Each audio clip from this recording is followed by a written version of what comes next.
这绝对是电影史上最真实的穿甲弹，一发子弹打穿3辆轿车。德国影人用近乎偏执的细节控，构建起枪战戏的真实感。今天我们来深入解读这部电影。枪战双方阵营分明，防守方是精英保镖团队，由实战经验丰富的男主指挥，搭配战术素养极高的女同事，核心使命就是誓死保护关键证人妮娜。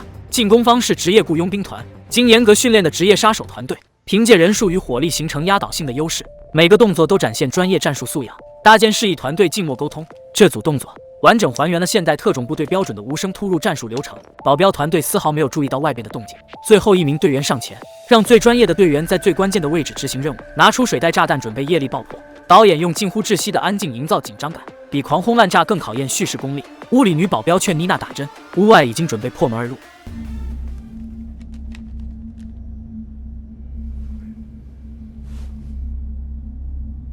行动指令手势秘密传递，3秒倒计时。其实这个时候，屋内的男主已经意识到了什么，生死博弈就在这12秒。破门瞬间采用闪电突入战术，男主执行抓护一体动作，右手格洛克17进入战斗姿态，左手将证人压低于火力线，身体形成45度防护夹角。佣兵团运用 CQB 室内战术，采用倾斜射击姿势，保持移动射击能力，执行交叉覆盖战术。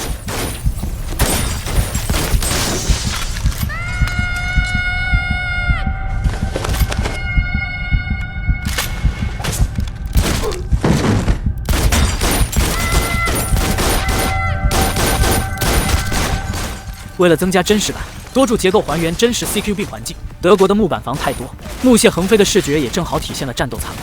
每个立柱形成天然射击掩体，创造多个交替掩护点，实现战术位移的多种可能。男主采用战术紧急换弹，自适应握枪法，怎么舒服怎么来，应对狭窄空间，频次切换拇指位置适应不同射击角度。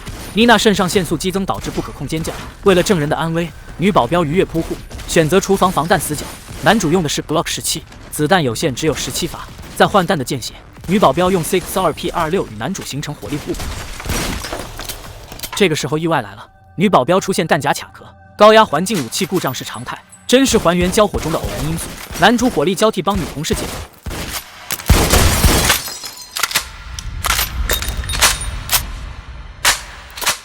一段弹簧复位身后，男主运用弹道还原术，采用3强折射射击法击中对方腿部，倒下的瞬间女同事补枪。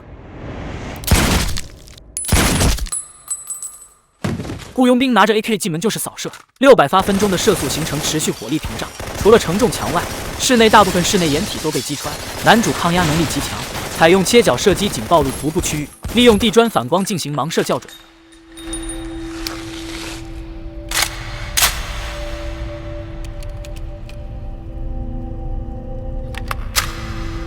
杀手可能杀得太过头，缺失心理抗压，站立换弹没有选择任何掩体。男主抓住 0.8秒换弹空档，手持格洛克进行压制射击。女保镖为保护证人不幸牺牲。妮娜心率飙升，濒临休克阈值，出现听觉剥离现象，此地不宜久留。男主短暂地安抚妮娜的心情，妮娜拽着男主的腰带，步伐一致，击毙最后的威胁，走出室外。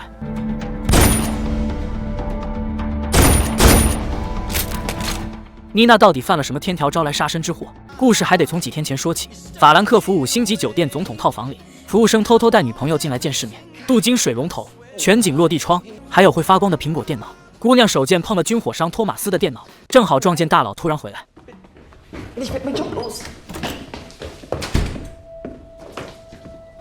大佬发现电脑不见，打给他的保镖询问情况。Ja, wo ist der Rechner? Auf dem Tisch. Komm sofort hoch. Ja, ich komme hoch, alles klar. 死亡对峙瞬间爆发，服务生想偷偷还电脑，却和冲进来的保镖撞个正着，两人同时开枪，但保镖的子弹更快。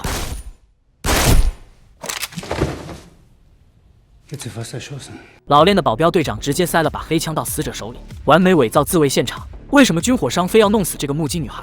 甚至动用了检察长级别的关系网。原来妮娜看到的不仅是杀人，更是顶级资本操控司法的铁证。托马斯表面是爱国企业家，背地里卖军火给恐怖组织，电脑里存着北约官员收贿的加密账本。现在黑白两道都要他死。军方想掩盖海外黑账，军火商要销毁交易记录。只有女检察官萨拉坚持立案，她找到了麦克斯来保护妮娜的安全。麦克斯是 KSK 特种部队，曾服役于阿富汗坎大哈战区，因作战应激障碍被退役。阿富汗误杀平民，事后双手永久性震颤。现在当证人保镖纯粹为了赎罪，结果发现这场护卫战比战场更肮脏。就在安全屋内发生了开头的一幕，麦克斯迅速判断形势，要求妮娜紧抓其皮带紧随其后。两人小心走出公寓大楼，却再次遭遇杀手。第一次是警笛声救了他们一命，但是迎面又走来一人，两人擦肩而过。麦克斯第一直觉把妮娜往身后拽，右脚后撤半步形成战斗姿势，子弹连续击穿3层车体，这才是真实弹道表现。麦克斯立即打爆自己车胎，车身下降20厘米形成防弹死角。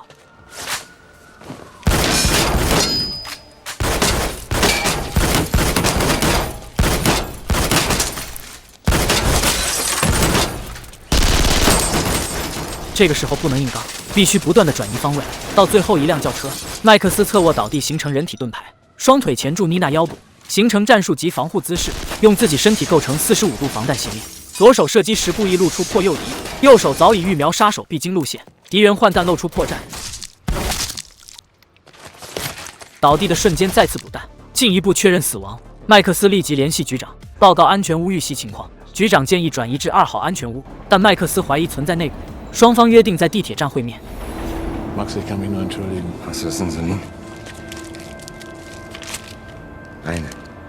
Da gab's nicht. Wer wusste von der Wohnung und vor allem wie viele Leute? Zunächst mal mein Team und die Staatsanwaltschaft. 麦克斯得知调查组中有检察院人员，提议自行组建护卫团队。局长拒绝，并要求麦克斯接受审查，将另派小组保护妮娜。麦克斯带妮娜转身离开，并卸下局长配枪。Max, sei kein Idiot, dafür gehst du ins Gefängnis. Und ich kann nichts für dich tun. Hand her.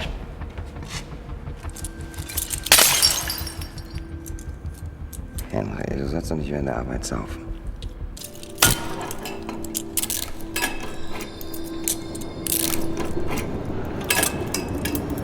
局长明白麦克斯并非内鬼，但其行为已构成犯罪。他签发对麦克斯的通缉令。麦克斯带妮娜逃至城外农场，投奔老战友鲁迪。鲁迪曾在阿富汗被麦克斯所救，失去双腿对他无比信任。听其遭遇，鲁迪建议直接除掉托马斯以绝后患。托马斯发现派出的杀手全军覆没，紧急调取麦克斯档案。他发现检察官莎拉是麦克斯前女友，立即借此施压。卡尔以涉嫌窝藏逃犯为由搜查莎拉住所，迫使他退出案件。妮娜糖尿病发作，麦克斯冒险进城购买胰岛素。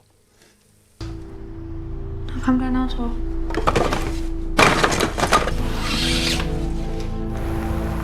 Los, komm. Daniela, mach das Gitter da ab und versteck dich. Schnell, beeil dich.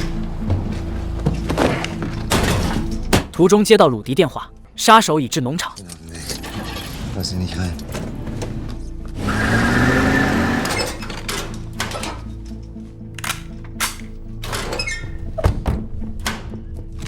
鲁迪让妮娜躲入密室，并将手枪藏于轮椅下。Herr Ehrlichmann? Herr Ehrlichmann, wir sind von der Polizei. Wir würden uns gerne mal mit Ihnen unterhalten. Machen Sie doch bitte mal die Tür auf. 杀手冒充警察闯入，鲁迪尽力周旋，但洗碗池旁的2副餐具暴露有人藏匿。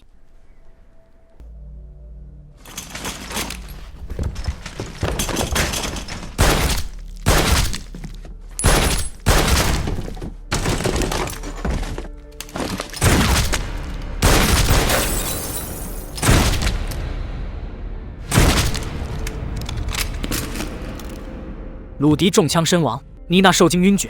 返回的麦克斯撞飞一名杀手，并连续开枪击毙对方。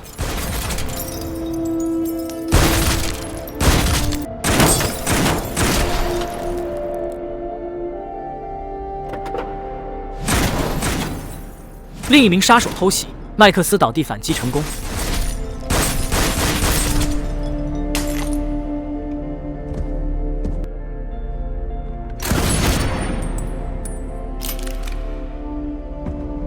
麦克斯发现鲁迪已死，悲痛中就请妮娜驶向医院。Wie heißt sie? Nina. Nachname. Fischer. Sie sind ihr Vater, ja? Ja. 医生对麦克斯的枪伤和拒绝治疗行为起疑，暗中报警。杀手监听警方通讯，获知他们的位置。麦克斯带妮娜急离医院，却与警方和杀手同时遭遇，三方爆发混战。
警方与麦克斯合力歼灭杀手，局长被酒瓶挡住了，但幸免于难。但麦克斯身负重伤，妮娜恳求之下，麦克斯同意前往前女友莎拉住处求助。莎拉悉心救治麦克斯，两人余情未了，却难回到过往。伤愈后，三人重返农场安葬鲁迪。麦克斯沉浸在悲痛与疲惫中。此时，大批雇佣兵包围农场。麦克斯令莎拉与妮娜从后门撤离，自己留守反击。他左右开弓，精准射击，屡屡击退进攻，但敌人众多，火力凶猛。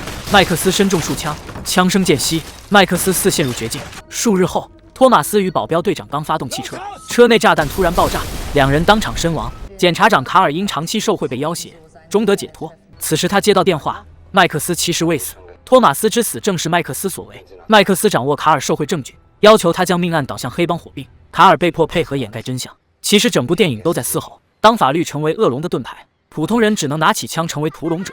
我是大海观影，下期再见。